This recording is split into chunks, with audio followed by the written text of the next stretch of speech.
Hey there, I'm Lee Ullman here with some big news from the National Young Farmers Coalition. We're partnering with Heritage Radio Network on a special season of The Farm Report. It's all about what's happening with the Farm Bill and how it impacts farmers and eaters. I am growing diversified vegetables on land that's been in our family for 150 years. And so with the pandemic, gentrification, property values going up, we had to sell the land and we lost it. Join us as we uncover the untold stories behind this massive piece of legislation that shapes how we grow our food, what we eat, and so much more. The problems we have had, those are things that come from earlier Farm Bill and USDA policy, right? Like Earl Butz, get big or get out. You know, it's my responsibility to know not only what I'm eating, but then like how that all came to be. And realize like, wow, like this piece of legislation, all this money, like it's technically something that I support as a taxpayer. While Congress debates the next Farm Bill, this is not just an invitation to listen. It's a call to action. Be part of the conversation. Subscribe to the Farm Report on Heritage Radio Network, wherever you listen to podcasts. Hearst Ranch beef is 100% grass-fed, free-range, and always antibiotic-free. Our beef will be available in Whole Foods Market's 44 California locations from San Luis Obispo to San Diego throughout the summer beginning June 1st. You can also order our 100% grass-fed beef online as part of a partnership with Larder Meat Company. Visit HearstRanch.com. That's HEARST ranch.com. Hello and welcome to Snacky Tunes. I'm one of your hosts, Darren Bresnitz, and all I can say is what a fucking week this has been. It has just been very taxing, and we hope that you are staying safe and staying sane and taking time for yourself, checking in with your friends and your family and your loved one. And all I gotta say is part of why I love doing this show week in, week out, is that we get to sit down and talk with some of our favorite chefs and musicians and colleagues and friends and people in the industry and take a little break and try and shine a little bit of a spotlight on what's going on in the world with the people who we really, really respect and love. And one of those people is Chef Kenny Gilbert. He comes to us from Florida and talks to us about his lifelong dedication to the culinary arts. You know, he started very young in the kitchen with the support of his parents, and how he's really passed that support on to the people who've passed through his own kitchen. We talk about COVID, we talk about the current social revolution, and we also talk about some of the at-home spices and sauces that he's serving up for anyone who's in their kitchen just a little bit more these days. And then we head into the archives and we have a great, dreamy, electro, vibey conversation with Null Sleep. It's really fun, it's really just uplifting, and we hope that it brings a little bit of a smile to your face. We have a book coming out October 14th, Snacky Tunes, Music is the Main Ingredient on Fade In.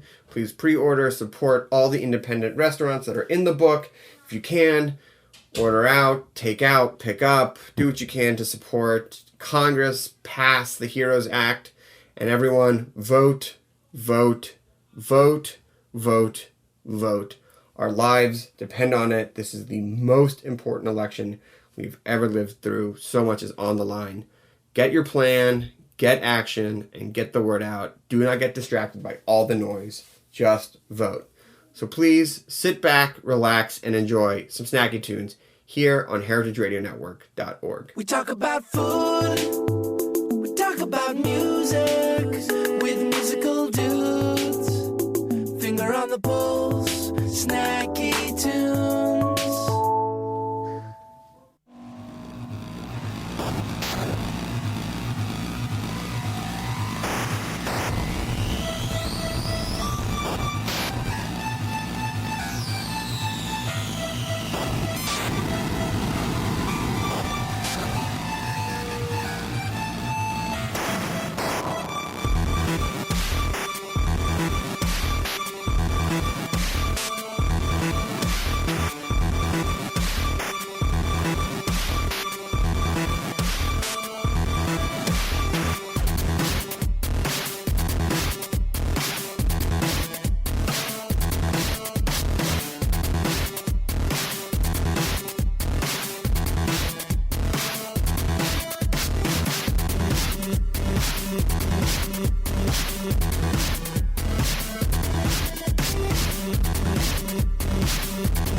Kenny, welcome to Snacky Tunes. Thank you so much for taking the time to sit down with us. We really appreciate it.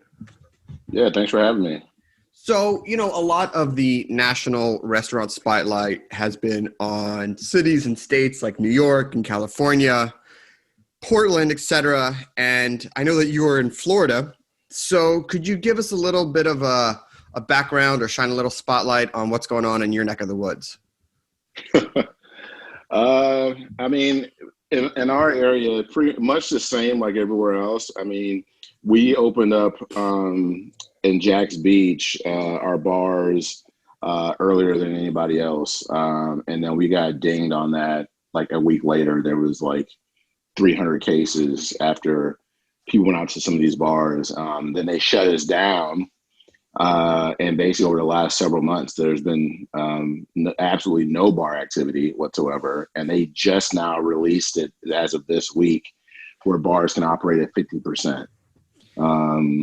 Yeah, so the governor pretty much had said that it was almost like he was putting the bars on punishment because they were not regulating the way they were supposed to according to the CDC regulations, ensuring and enforcing that social distancing was happening. So he pretty much said, okay, well, since you don't want to do what you're supposed to do, well, I'll just shut down all the bars. Restaurants are only at 25%. And then there's that. So I think we just went up to 50% in the restaurants. And as far as we're hoping that over the next couple of weeks, the restaurants will be able to get back to 100%, which he alluded to that maybe that'll happen sometime in October, probably before Thanksgiving. I would imagine it's probably realistic, but I think a lot of people are thinking that October is going to be the time frame.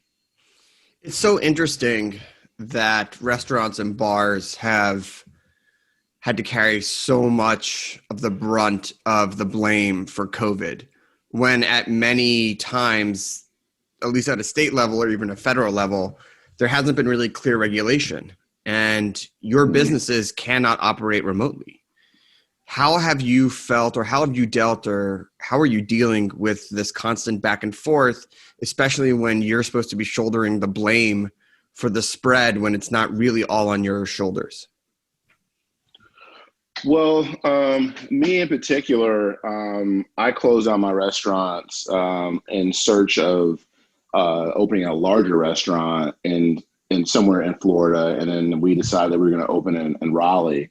So that's been delayed, obviously during the COVID. But I'm still here in Jacksonville, and I've been helping out some friends in some of their places. And the reality is, it's hard enough margins just to operate at 100%, let alone like, okay, now you got to operate only at 25%. And now they're actually sending out code enforcers to make sure that you're doing what you're supposed to do.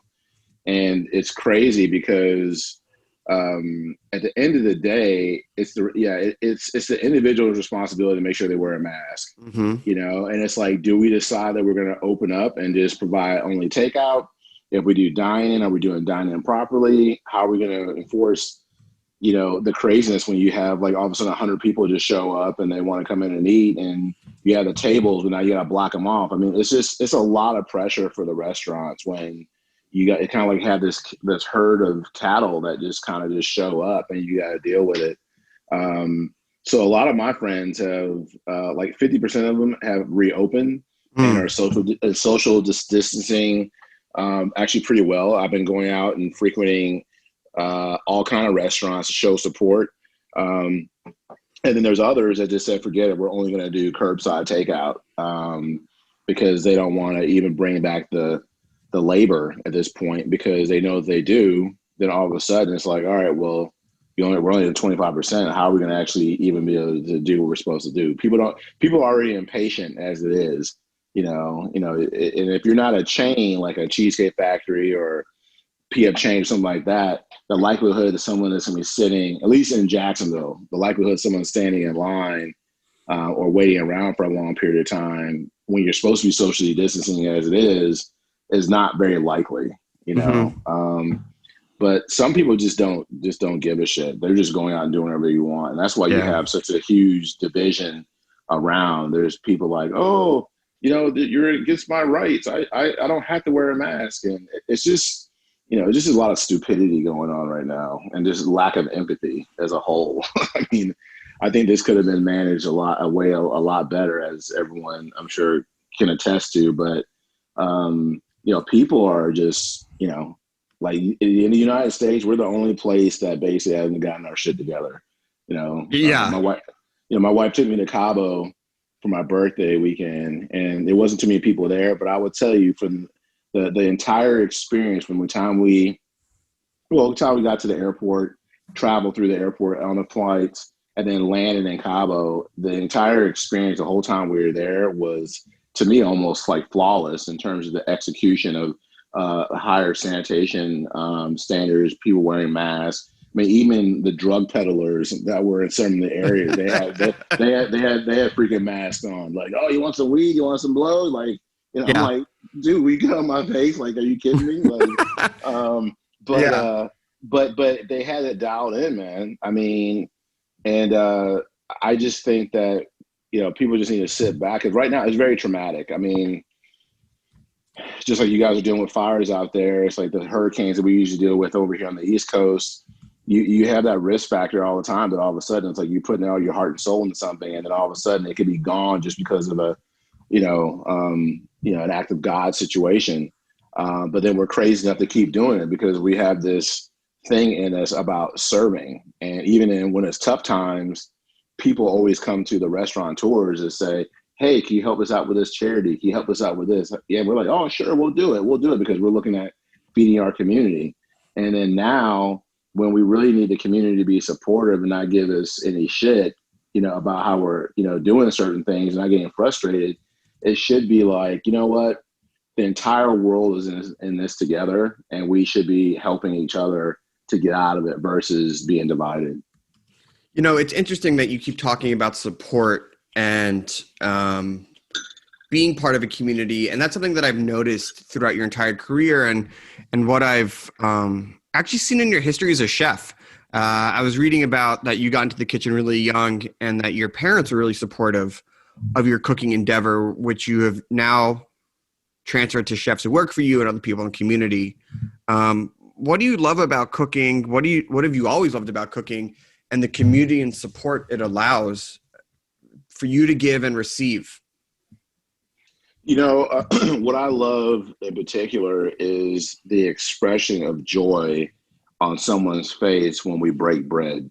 I mean, there's nothing more gratifying than that. I mean, and if we're talking like we are right now, we start talking about your family history, my family history, and then all of a sudden like, oh, well, what did you grow up eating for breakfast? What was a constant? Or what was your normal Sunday dinner? And like, oh, how did your mom do, if you're an Italian background, like, did your mom ever do fried chicken? How did she season it? Did she, it's like you have dialogue. And to me, I love that about our business, because I can walk into a hole in the wall, so to speak, restaurant that's in a, say, C market, versus some of these higher end restaurants are in the A market. And I'm gonna go to the C market restaurant and I'm gonna sit down and talk to the owners, who more than likely the husband or wife is in the kitchen cooking. The opposite is running the dining room.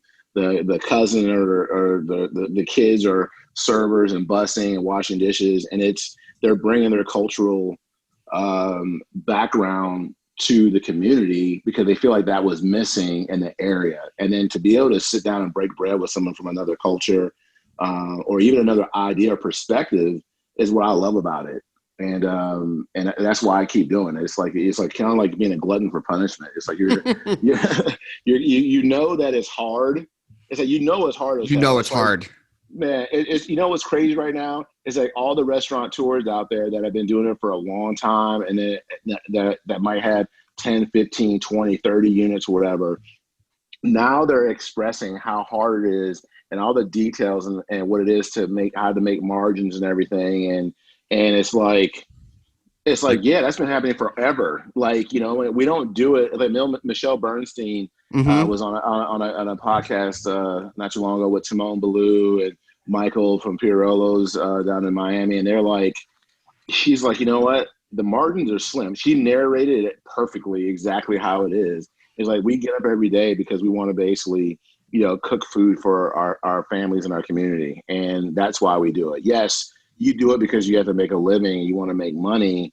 And some are more, if you get the perfect storm, the perfect scenario, you can be more successful than some others. But at the end of the day, when you're getting up and opening up the keys to your building and you're buying, beautiful, fresh food and you're cooking it with love and then you're serving it, there's something that is very addicting to that. Having that feeling of feeling like, oh my gosh, like they loved it so much. I mean, when I still get as equally as excited, and I don't care who it is. It's like if I do a post of a pic of like, okay, I just did a, ramen. I made some homemade XO sauce like a week or two ago, And then I literally just took some fresh ramen noodles, a little bit of XO sauce, some fresh scallions, and toasted sesame. I did like a little post with some chopsticks. I'm like, this is what I'm about to eat for lunch, and I'm going to sell this XO sauce for X amount of dollars a jar or whatever. And the amount of response of people saying, oh my God, like I would love to have it. The pure, I was just so excited because I was like, literally, I just posted what I was having for lunch.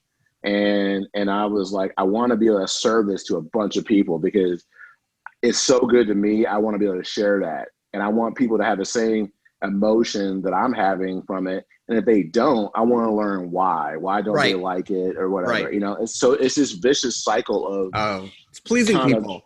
That's right. That's it. It's what it is. It's just you get that. It's like a daily dopamine hit where you just throw out your culinary art and your mind into the people, and they go, "Are you going to eat this? Are you going to like this? Are you going to love this?" You know, yeah, and you know, I don't think people take enough advantage of it. But I know that I love with the way that we have with social media is so crazy because right now we can pretty much see anything from anywhere around the world. You know, you get everyone's posting something, and then to be able to see someone's perspective of an ingredient, you want to dig in to understand why, because you can look at the very clear idea. Okay, tomatoes are in season. How many different things you're gonna do with a tomato? You're gonna make fresh sauce. You're gonna do a tomato pie. You're gonna do just a great BLT. You're gonna do sliced tomatoes with salt and pepper with mayo, a great Duke's mayo on a good crusty French bread. I was like, what are you gonna do? You know, every culture has a thing, and it's like you look this, and when you see someone do something different, you're like, man, why did they come up with that? Well, their perspective is different because of their household, their upbringing, what they were just inspired by. Maybe they were taking a run in the beach, and they saw a bunch of crabs and or oysters, or whatever, and they're like, oh, I was inspired by that. That's why I put it together. It's the artistic approach to it is like, is amazing. So I'm always very intrigued by this business, as in the psyche of why we do things. Amazing. Well, listen, we're going to take a quick break. We're going to talk a little bit more about the current state of the restaurant industry, and then about what else you have going on, especially the sauces and spices and everything you got happening. We have a song from the archives here on Snacky Tunes on HRN.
To see.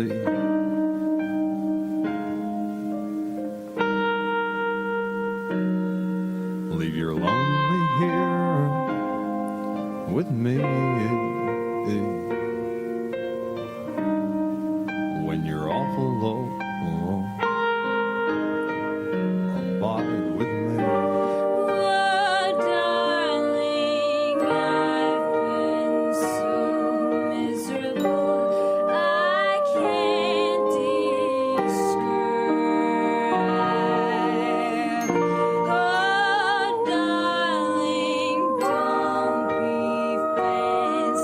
Oh,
Hello and welcome back to Snacky Tunes. I'm here with Chef Kenny Gilbert. And in the last segment, you were talking about these giant restaurant operations, which are technically still independent because what we consider giant when you compare it to the Cheesecake Factories or the McDonald's or things like of the world are still pretty small in comparison. And a lot of these examinations of these old empires and old mindsets have really come under scrutiny, I would say, with both COVID and then also everything that's happening with the Black Lives Matter movement and the social revolution we're living through. And I also was taken aback by something that you said and that I really loved in one of the interviews I found of you about supporting people who may not come from a traditional background with cooking, and about how you could put them into your kitchen for 2 years and they'd come out a stud, which I thought was really amazing. But there really has been this examination of like who's cooking, who has the right to tell certain stories with food, who owns what, who gets to write the next chapter, which we're about to enter with food. And you've been a big proponent about supporting those who might not have had a voice in the last 5, 10, 15, 20, 30, 40 years. And so I'd love to hear a little bit more about, you know, how you're supporting people and how you're growing your community and what you think the future of food looks like, because we are about to enter a whole new era of restaurants. Yeah, man. I think that we need to realize that the world is going to be brown like sooner than later. It's constantly evolving that way. The millennial group are a lot more progressive. They're a lot more like, I mean, you see it right now, they're leading the Black Lives Matter movement, you know, the protesting everything. It's the young people that are doing it and that have an opinion like, no, this is not right. You know, whether it's gender equality or whatever it may be. And I think that when people realize that we're in this together, it's and that we're one race, and just because the color of our skin doesn't define who we are. We're just a person. We grew up, we were born, we've had to, we have to eat, we have to shit, we all do the same stuff, right? Yeah. You know, and the sooner that we realize that, you know what, I love seeing like documentaries and stories on TV or whatever, or reading up on it, and you're seeing that someone, like I was just reading up on some Ghana, some food from Ghana, and I was looking at a YouTube channel, and the husband was from London, the wife was from Ghana, and so here they have this melting pot of a home, right? They probably met in a university, probably in London or whatever, and they fell in love, and now there's two cultures that are colliding, and then they're trying to figure out, like, all right, the husband likes this, the wife likes this, and you sort of bridge things together. And next thing you know, they end up having kids, and then they bring the kids up in this. And maybe the daughter loves fufu, and the son hates it. And they only like to have the groundnut soup with rice. And then the son's got to have it with fufu, but they prefer the fufu with majority cassava versus plantain. It's like, it's all intertwined into that one family unit. And that's how we're going to end up being as an entire race at some point, because the cultures and different ethnicities are constantly melting together, and the better that we realize that this is the way that it is, because love is based on love, not on, well, I only love you because you're Indian from this hierarchy and I have to be with you. It's like, no, that shouldn't be that. Even though there's certain cultures that still do that, that's not, like, and then the daughter's like, well, shit, like, I love this guy over here. He's a white kid, blonde hair, blue eyes from London. We fell in love because he respects me and loves me. Right. Why can't I be with that person because of that? And why can't we grow as a family and as a race and being better because we're willing to learn each other? I go back to my days when I went to, I traveled to Japan in my late 20s or early 20s, like 24, 25. And traveling over there as an African-American, when most people saw me, they were assuming that I was African just because I was Black. Like I was strictly from some part of Africa, not coming from the States. Right. And through that whole thing. And to be traveling around in a country where everyone is Japanese, and then there's little snippets of like, oh, here's some white people over here, there's some Black people over here, here's some Latino, and then you try to break it up based on where they're actually are really geographically from. It's pretty interesting when you travel by yourself and you're having to adapt and overcome over a month period of time to your environment. And when and the same thing just happened when I went to Cabo. We went to Cabo, and it's, we're in Mexico. Like, it's like, this is the country, and it's like, hey, this is what's going on, and everyone is Mexican, and it's like, again, I'm a minority, and it's like, my wife is Mexican American, and so she had this feeling of a sense of place. She was like, I feel like I'm in my motherland. I'm in I'm here with my people. Even though she was born here in the States, she just had a sense of place. And I haven't had that feeling yet 100% because I haven't been to Africa yet. So I've had that feeling being on the islands when I go to Barbados, when I go to Bahamas, Bermuda, when they're predominantly Black.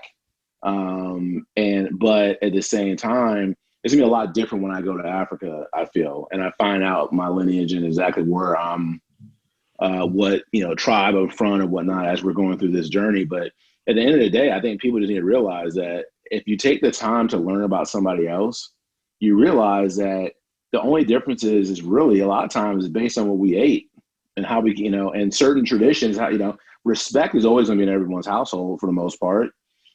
Some might care more than others, but for the most part, there's always going to be respect. And then it's a matter of food. Like, what did you have for breakfast this morning? What is your go-to, like, versus, my go-to? And my go-to, if I'm eating on the West Coast, is a lot different than would it be maybe on the East Coast, because temperature, product availability, all that. I mean, when I was in Japan, I got up every morning, had a cup of miso soup with a little bit of, wakame, and then I drank some green tea. It's like when in Rome. When I was in Spain, I had a baguette with habugo ham and manchego with the crushed garlic rubbed into the bread and then crushed tomato. I had it every morning for breakfast with a San Pellegrino water. That was, because, what I mean? And it's like, so to me, I adapt to where I'm at and learn. And that way, when I'm having a conversation with somebody, more times people are going to be a lot more comfortable when you are acknowledging who they are and learning about who they are and their culture. And because you're like, man, you know what? I want to learn about you. I want to learn more about who you are and things that make you tick. And that's going to help make me a better person in society. And I think we all need to start looking and thinking that. Not to say that people don't, but I think there's some people that are still so segregated. And it's like, oh, well, I only want to be with someone that is Black, or I want to be with someone that is Chinese, or I mean, I think we have to start thinking a little bit differently, because we're coming to that regardless. I guarantee if you look at some kind of the statistics, you're seeing that we're gonna be a brown race sooner than later. It's just the way it's happening. It's just evolution. I mean. Yeah, even in your reference points about exo sauce and being in Japan and being in Spain and being in Mexico and looking to Instagram, at least the world through the lens of food is becoming more accessible and more diverse. And we've seen a little bit of that come into play in the last couple of years, of people latching onto a concept from maybe a different heritage or background or things like that. And then some people paying respect, which I think it sounds like you're doing. And then some people not paying respect and making it their own, but not giving the proper,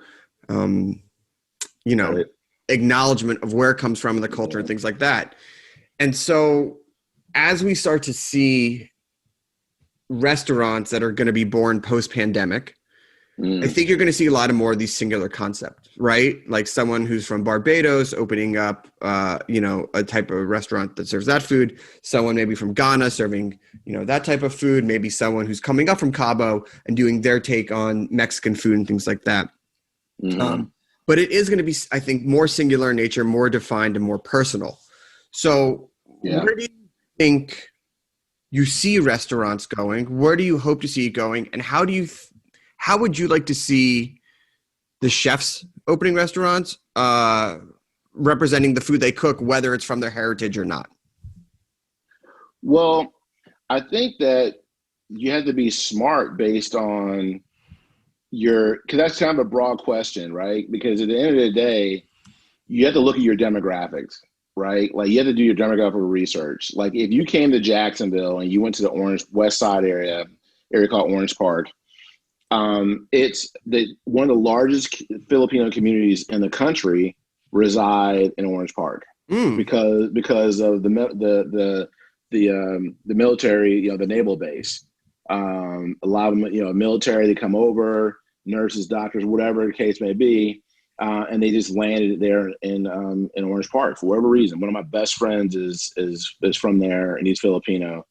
And if you came over here and you decide to open up I'm just going to open up an Italian restaurant right in this community that is majority Filipino, it's not necessarily a wrong thing because maybe you did a research and there are no Italian restaurants in that particular area. And it might be nice to have something that is authentic and pure because maybe the person that moved into the area lived in Italy and wanted to bring something that reminded them of when they lived in Italy for X amount of time.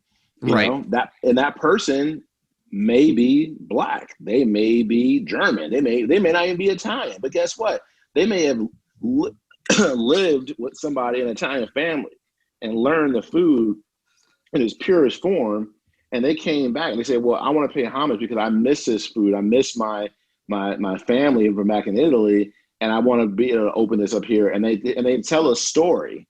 Because food is storytelling, right? Like, if I come to your house right now and I walk in and I smell like, cornbread cooking in the oven, I'm like, man, that cornbread smells great, and just because I look at you and you're a white gentleman doesn't mean that you don't want to make cornbread. It's like it's a quick bread, like, but maybe you went to college in Alabama, you went to the University of Alabama, and then you had a bunch of friends that were from the South, and you went, maybe there's a time you couldn't go home for Thanksgiving, and you went to one of your friends' house, your roommates, for Thanksgiving, and next thing you know, you're like, oh my God, I'm in love with this cornbread. And then the mom or the grandma teaches you how to make it. Every time you make that cornbread, you're going to tell a story. Yeah. You know what I mean? Because there's a connection. There's a connection to food. It's not just like, oh man, you're making an amazing omelet. Like, what's the story behind that? Oh, I just make great omelets. No, it doesn't work that way. It's like, where did you learn how to do it? Was it in culinary school? Was it because you work for, Wolfgang Puck? Yeah. And he was adamant about his omelets, and you had to make his omelet every morning until you got it perfect, and then you ran a line. You were able to put out 500 covers, and 250 of those were perfect omelets with no brown and fluffy every single time. Well, that's your story. You don't have to be French to know how to do it. You just learn how to do it, and you can tell where it came from. And I think more people just need to be honest about that. I mean, Andy Richter that opened up Puck Puck, and he traveled over to Thailand. Like, why can't he actually have a restaurant that is Thai? He speaks the language. I know. He takes his team over. You know what I mean? He is sort of the example of putting in the work and giving respect, but also saying, I've gone to the mountain, know, and I bring back this knowledge and never claim it as 100% my own. And every day I'm just giving respect to this cuisine that I love. You know what? And there's nothing. See, there's nothing wrong with that. I think that when it's an interesting, when you start talking about Southern food and you start talking about Southern chefs, everyone has, they're going to have a perspective. And some people are going to say, well, listen, he's doing this kind of food and he learned how to do it. He didn't really learn that, he had to learn that from someone that is black and blah, blah, blah. Like whether you're talking about Sean Brock or you're talking about anybody, it's like the issue. I think the issue is not necessarily the fact that the person doesn't love Southern food, because that's why they're cooking it and they research it and they're doing it. They're taking the trip. Like Sean, like he went to Africa. He's been to Africa before I went to Africa. Well, you get multi-million-dollar book deals and whatever. You have the opportunity. Every dog has its day, right? It may not be your time, but you know what? Eventually you're going to have it. Well, he had his time and he took advantage of it. And he was able to put a spotlight on a cuisine that basically wasn't like when I was running fine dining and I was incorporating these kind of things that wasn't necessarily as popular, back in the late 90s. But then all of a sudden, 2000s, then it's like, when he's doing it, it's all of a sudden like the coming of Jesus. And it's like, I think the issue is not the fact of that he did it with passion and his own idea and his Southern roots. It's the fact that media and whatnot don't acknowledge other people of color that have done it before or whatever. And I think we're always late to the party. And then it's like, it's acknowledged after the person that is, white did it. And it's like, all right, now we can go ahead and acknowledge everybody else. And it's like, and I think that becomes the debate and the conversation. It's not the skill set or the constant pursuit for perfection of trying to do that food to his best of his ability. Because guess what? If I make ramen, I'm going to make a proper dashi. I'm going to make a proper tare. I'm going to make proper fat. I'm gonna get the proper noodles, and then from there, I'm gonna, if I do a soya egg, I'm gonna do it exactly the way it's supposed to be done. So someone that has ramen, if I serve this to Morimoto, that he's gonna say, "You learned it properly." Like there might be a slight difference in terms of taste, in terms of his preference, but at the end of the day, he say, "You know what? You respect the culture. You're doing it properly, and you learned it from here. Bravo." You know what I mean? And you'll probably be equally excited to be like, this is who I studied under and this is who I learned it from. And you would say, this is the lineage of my dish. This is who I paid respect for. And that's why it tastes so good. Not just say, oh yeah, I make ramen. And you cut out all the people before you who blazed the way. Now, I want to talk about Southern food and authenticity as it relates to you, because you were supposed to open up a restaurant in Raleigh, North Carolina this spring, Cut and Gather, which obviously was put on hold due to COVID. But, there's been this argument, sort of what you said about authentic, and because you lead with that in the description of your restaurant. But you're sort of looking at two things right now. Like you have this restaurant and you have this new conversation about authenticity and who owns it, and becoming and inserting yourself in the conversation, saying like, no, this is authentic. And then you're also wrestling with the idea of like, okay, it's pandemic, COVID. Does it even make sense to open up this type of restaurant anymore? With not knowing what the path moving forward is, as far as percentage of people in a restaurant, P&Ls, bottom line, things like that. So where is your mindset on the food and the business of this new spot that's still sort of hanging in the balance?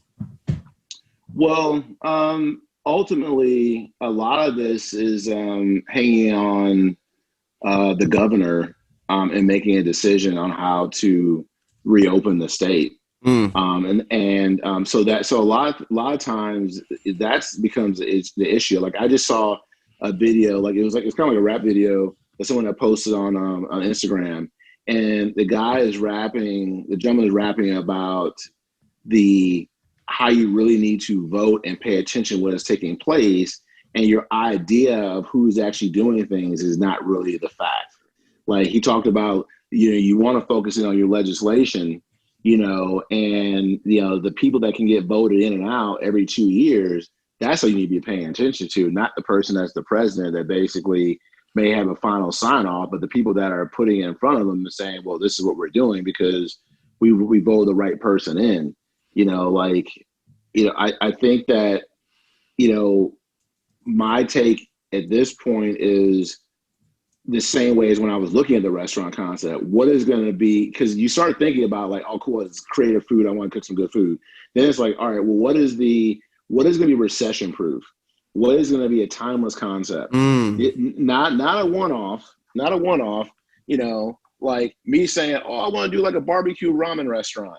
Well, that might be cool if it's in Texas and there's no ramen in the area, and I just happen to have a barbecue restaurant and I'm using up the trimmings or whatever to make my dashis.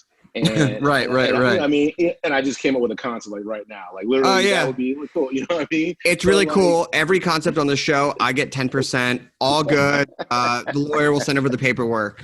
But yeah, barbecue ramen. Let's go. We'll do it. Yeah, right.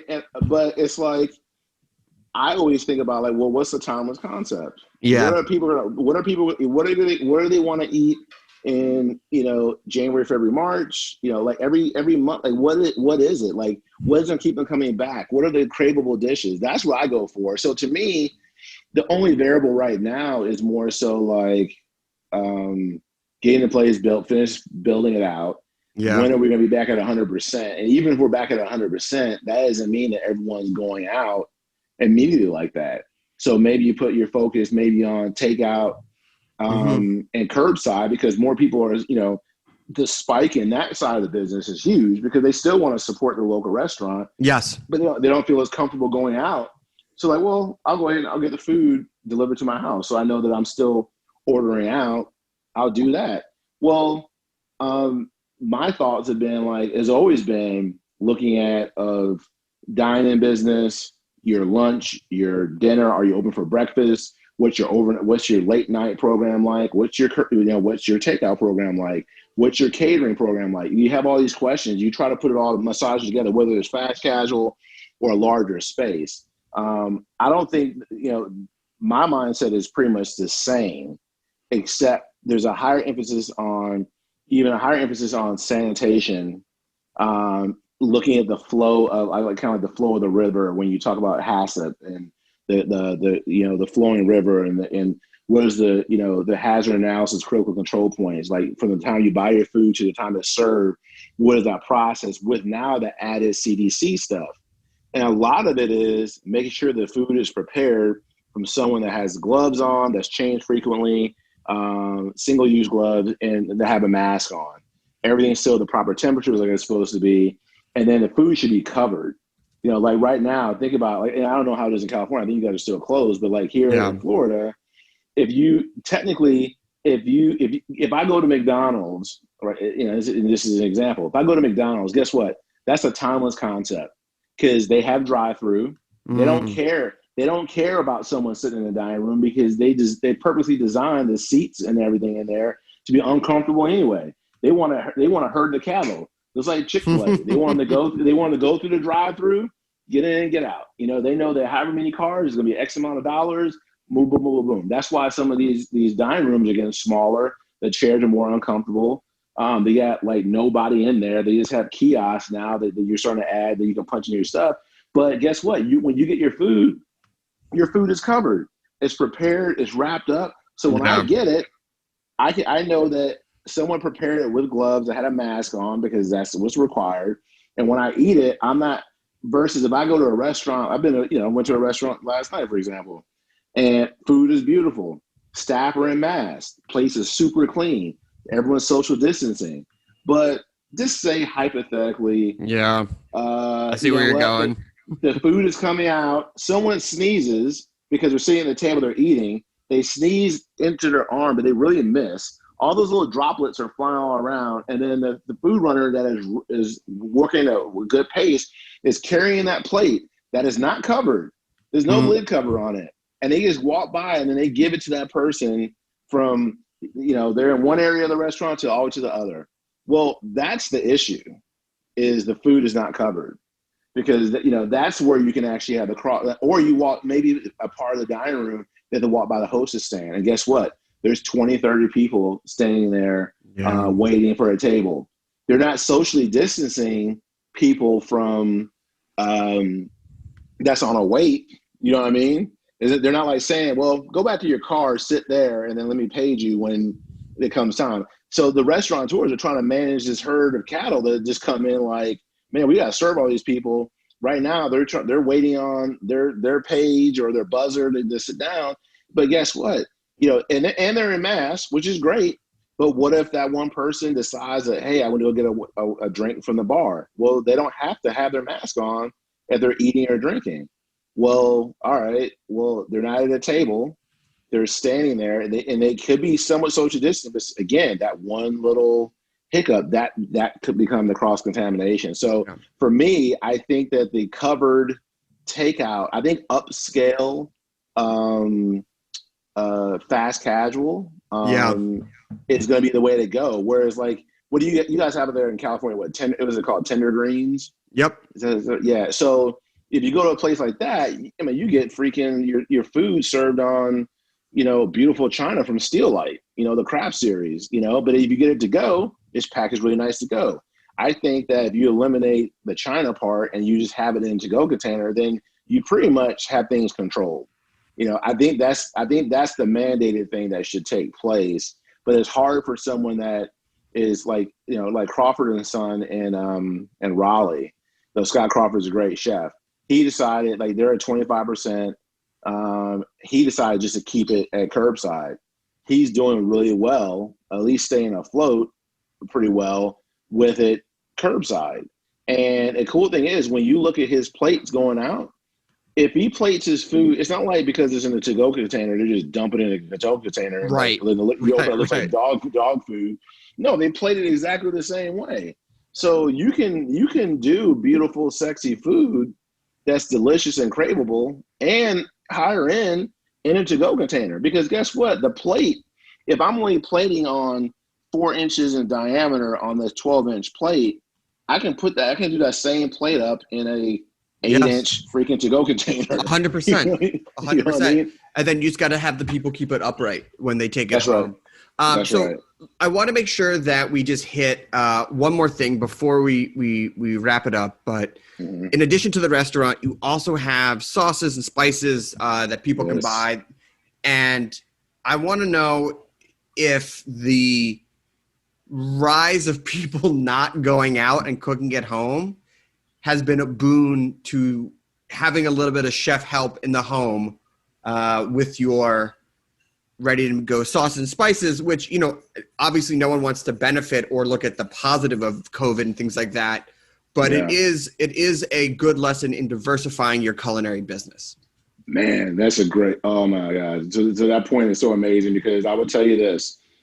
I started we just completed the outline for my book that we're going to be pitching to Congratulations. Agents, thank you, agents and whatnot. So we're getting it proof this weekend, and we're going to get it to the agents to get out the publishers starting next week. So we're super excited about it.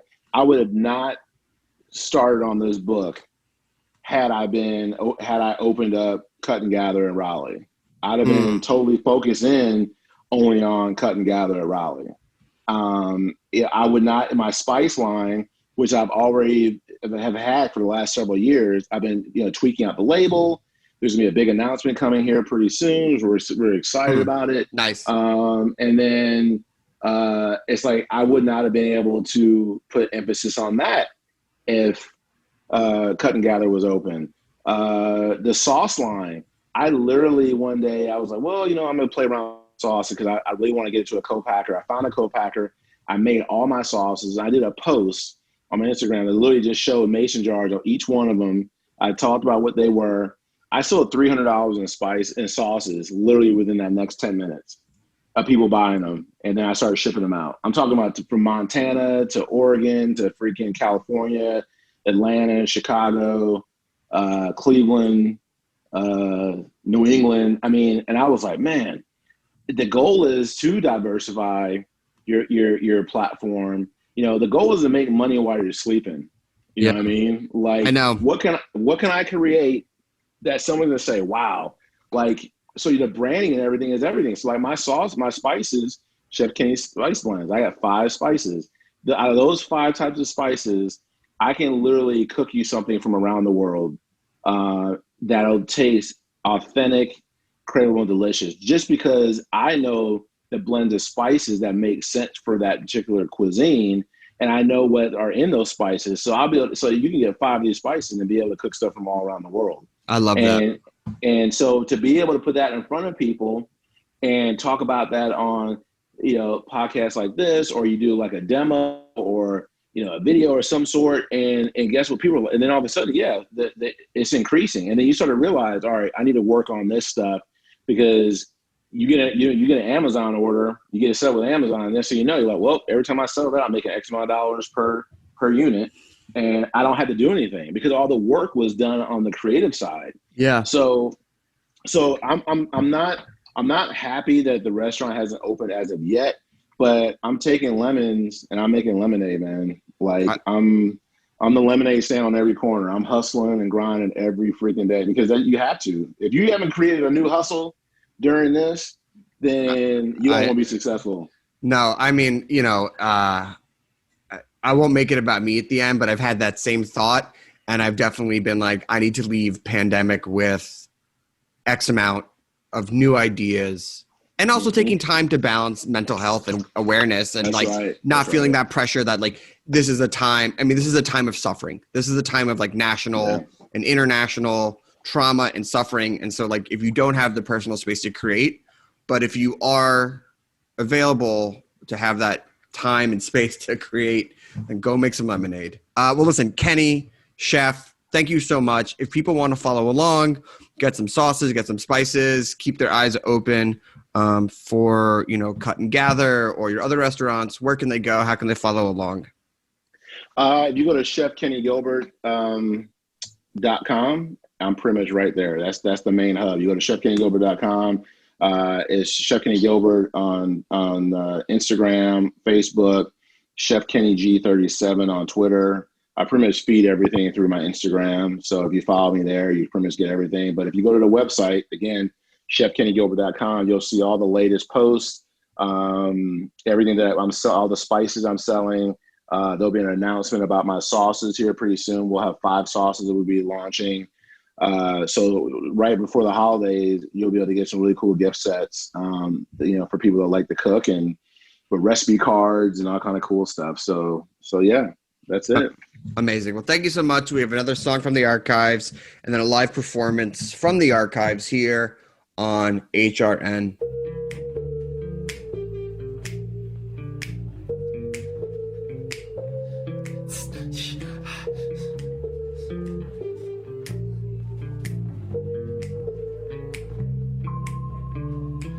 I got a friend with a lot of ambition.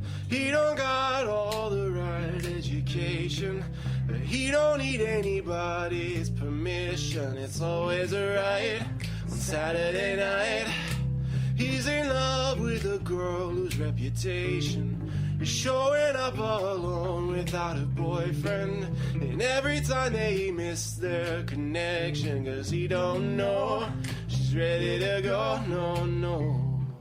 Is it ever really the right time to fall in love? And so she's dancing all alone in the moonlight, and he's lighting up the sky like a firefly. Will it ever really be? No. Will it ever really be? No. Will it ever really be? No. Will it ever really be the right time to fall in love?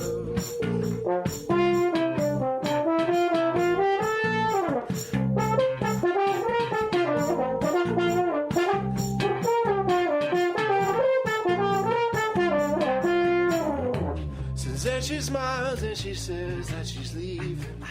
She don't have to give him a reason.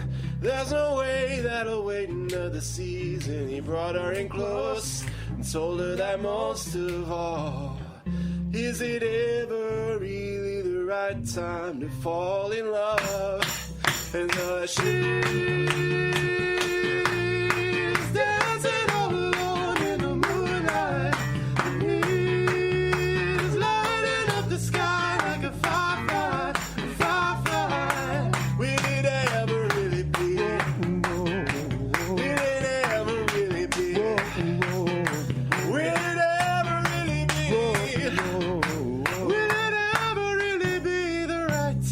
to fall in love.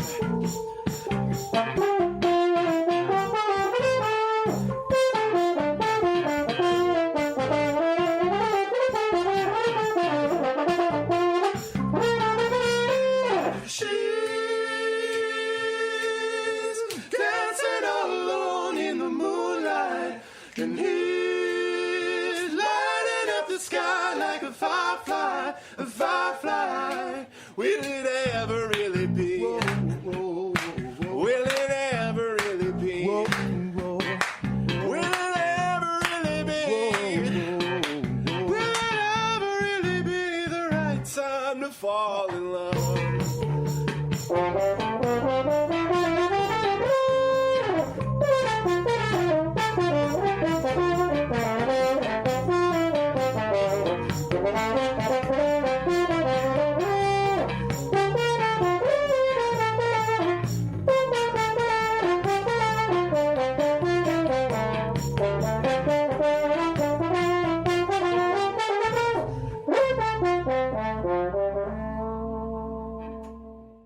I'm Brian Kenny, a board member at HRN and Director of Collections and Archives for Hearst Western Properties. Hearst Ranch beef is 100% grass-fed, free-range, and always antibiotic-free.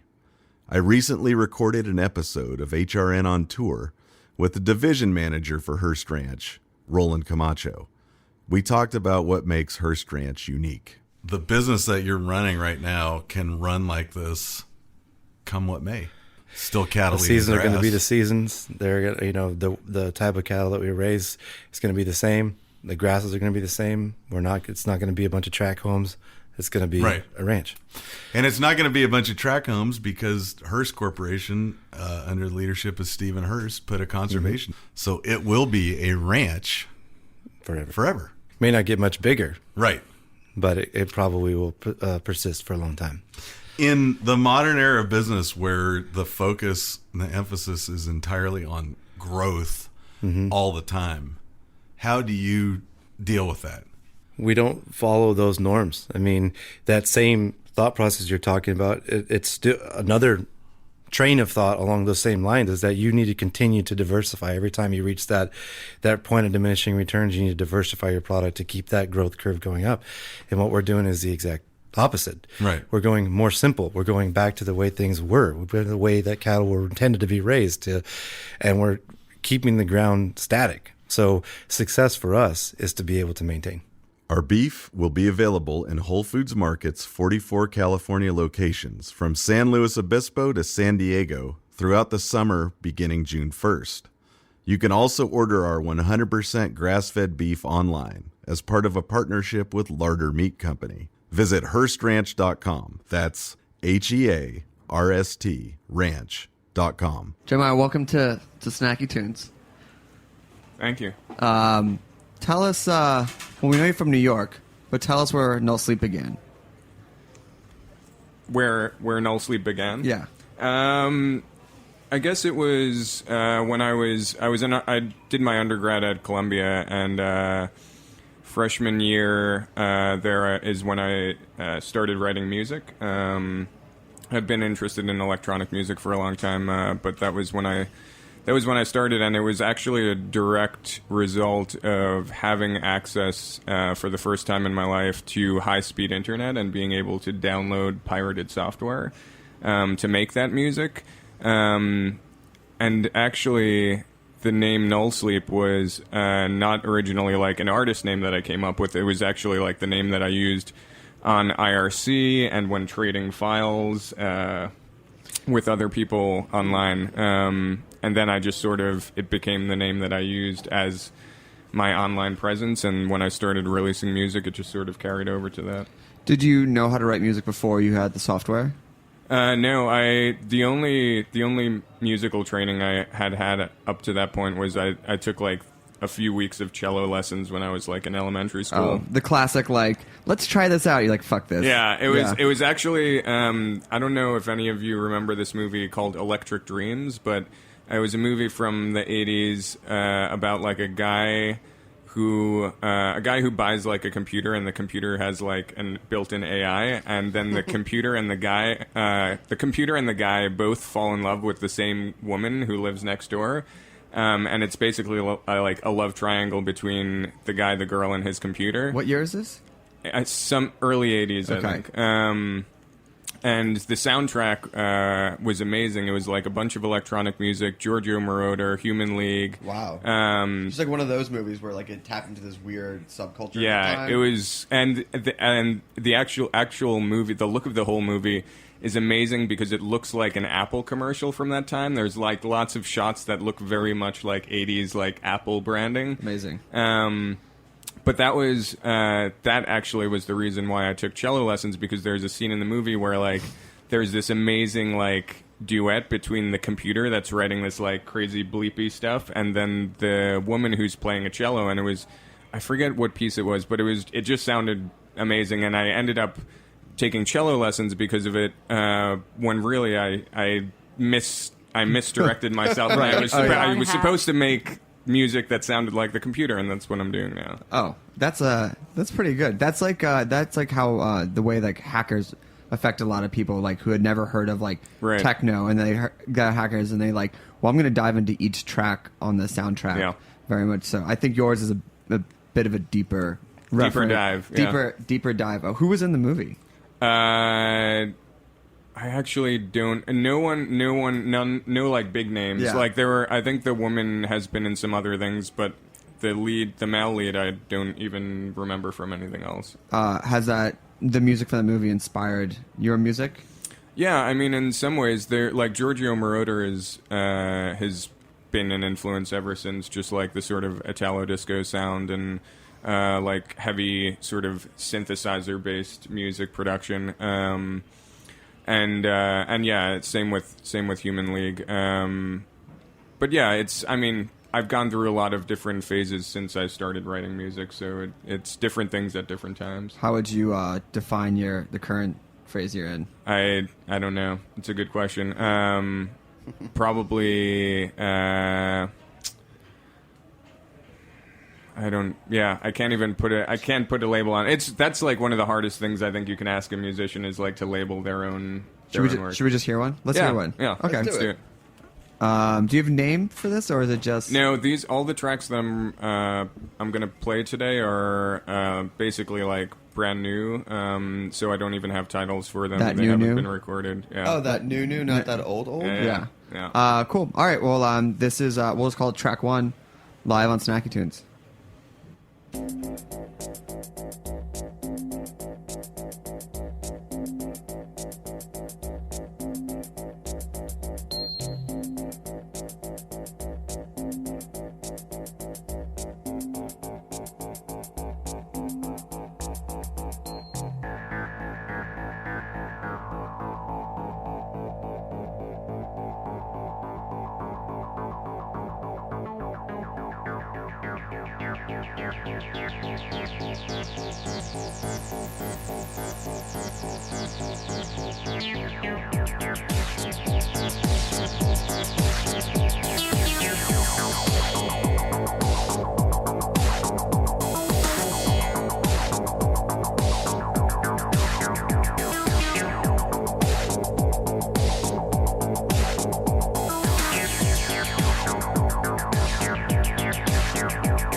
Awesome. That makes me like want to go back to Montreal and stay out till the sun comes up in the winter. Type vibes. Taya?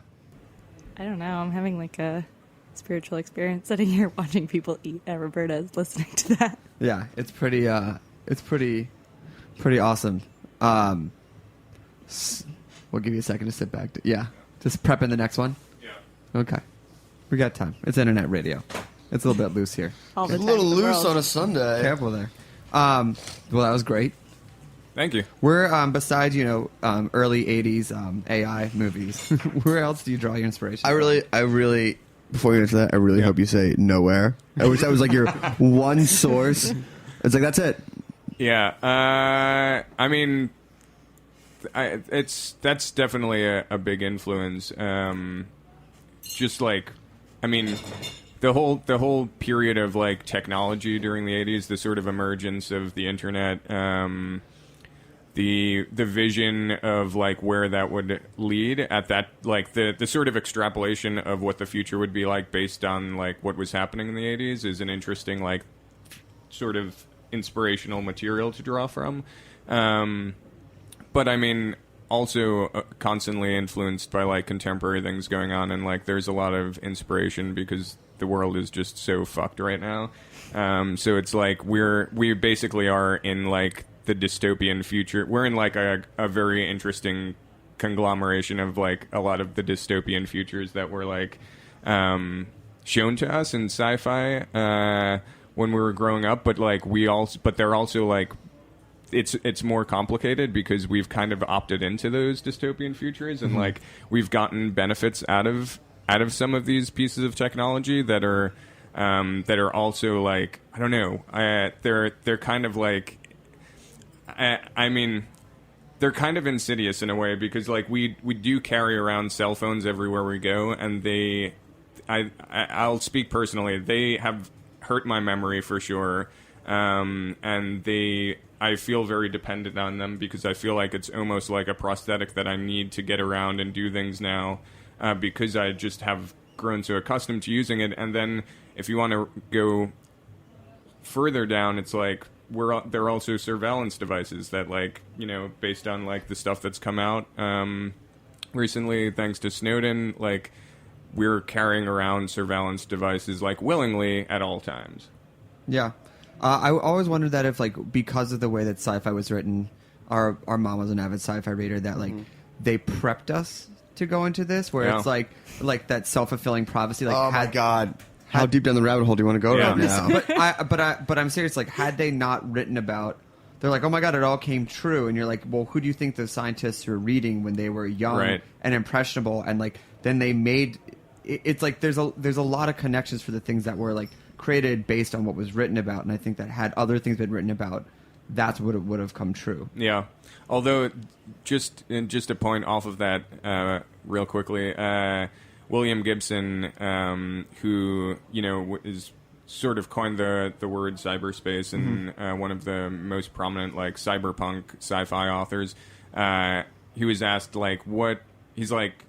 Because he gets a lot of credit for like sort of being very prescient about like seeing the internet and like the power of the network coming and writing about that. But he was asked like what did you miss when you were writing those novels? And he's always like very embarrassed about it. He's like, there are no cell phones in any of those books. Like, he's like, I totally missed it. It's like, and it's probably the thing that has had the biggest impact on it. Is there no way like that people? I guess maybe I don't know, like that they converse with each other or just kind of chatted with each other, or was it just kind of? I think it was all through like It's like through their decks, like through their like cyber decks, or That's okay. He called a lot. Yeah, he did. Can miss one. And he's still writing great material that's like interesting because it's based in the current moment, but it still feels like sci-fi because so many things in our world are like the sci-fi we read when we were growing up now. Yeah. Well, I think the best way to kind of run this show out is to let you kind of just get in there and not just give you a time limit. But so we're gonna close it out a little atypical to form, but I'd rather you just do your go thing. deep, then break it up into two parts. Does that work? But so where can people find you? Where can people Where are you playing? Where are you playing next? I don't have anything booked right now. I'm focused at the moment. I'm like trying to write a lot of new material. That new. That new material. Wait, not that old? Yeah, that new. And basically like taking bookings as they come in. But you can find me on SoundCloud, Null Sleep, Null Sleep on Twitter. Null Sleep with ones instead of L's on Instagram. Whoever that asshole Null Sleep is. Yeah. Doesn't even post. Who is he? And who knows? Yeah. And nullsleep.com is my website. Can I ask when you're in your writing session and that type, like, what's your sustenance? What's fueling you for like food and drinks and things like that? When I'm like working on stuff, basically like whatever is the fastest thing that I can eat and get back to work. Space food. Pizza. Pizza is Yes. Full quite circle. often the answer. Full circle like a pizza pie, my friends. Wow. Pizza happens often. Real brain food right there. I also have, in terms of like snacks, Snack Wave. I do have I constantly have a bag of Warheads candies in my studio. Okay. I love sour candies, and so there are always Warheads on hand. I did not see that coming. I like that. That is a good answer. That is I respect that. The heat. Yeah. We need to bring the heat, right? Yeah, You got that's it. respected. Well, thanks for coming by, Talia. Yeah. Welcome again to the family. Thank you. I can't wait to hear more of your program, especially how I can be educated on my pro snacking choices. I'll have you guys in. We can talk. Oh, that'd be amazing. I'm definitely happy to not be cutting out of work to come on your show. Yeah. Doctor's appointment. Perfect. Or meeting Pizza uptown. doctor. We will be back with another episode of Snacky Tunes next week.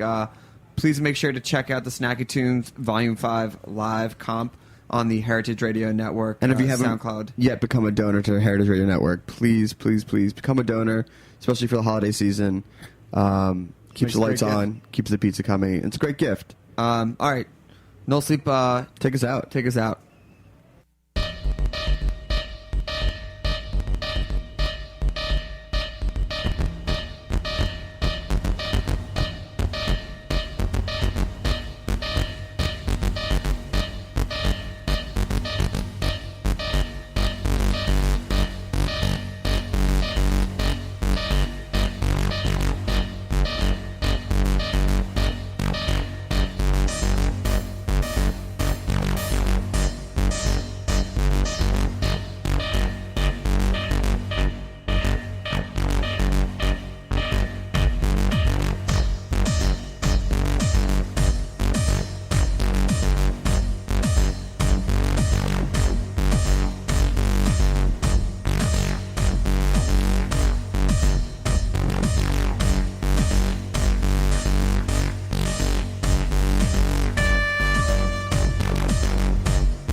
We talk about food, we talk about music with musical dudes.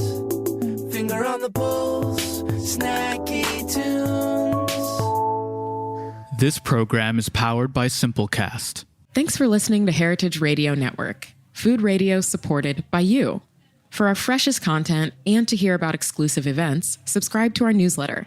Enter your email at the bottom of our website, heritageradionetwork.org. Connect with us on Facebook, Instagram, and Twitter at heritage_radio. Heritage Radio Network is a nonprofit organization driving conversations to make the world a better, fairer, more delicious place. And we couldn't do it without support from listeners like you. Want to be a part of the food world's most innovative community? Rate the shows you like, tell your friends, and please join our community by becoming a member. Just click on the beating heart at the top right of our homepage. Thanks for listening.